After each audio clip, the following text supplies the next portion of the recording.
weekend, so it's baking time. So meron tayong nabiling rice flour sa Landers kasi ito lang natitirang flour doon. Okay, so ngayon, dahil nga Father's Day din, gagawa tayo ng healthy biscuits in the form of rice flour biscuits. Napapalaman na natin ng cocoa jam. Okay, napaka-exciting, no? So, let's start baking. I-whisk together yung ating 1/4 cup sugar at saka yung isang itlog. Lagyan naman natin siya ng lemon zest habang pinapalambot pa natin yung ating butter. Natin yung 5 tablespoon of butter, 5 3/4 tablespoon, that is. So, kinakabahan na ako ngayon kung tama ba to. Puro pa grams kasi yung mga nasa instruction. Pero, okay. So, halu-haluin lang natin ito. And then, let's move to the next step. Yung ating 1 3/4 cups rice flour. So, mix lang natin to. And then, pag medyo doughy na, ilalagay natin ulit sa ating kneading board para gawing bola.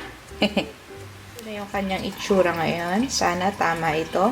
Bale, hindi lang pala dapat 1 3/4 cups of rice flour yung gagamitin. Siguro mga 2.5 kasi habang nininid ko siya medyo sticky. So, nag-a-add na lang ako ng rice flour every now and then. So, sana tama yun. So, what we'll do is i-wrap natin siya sa plastic. Ilalagay natin sa ref and we'll let it rest for 1 hour.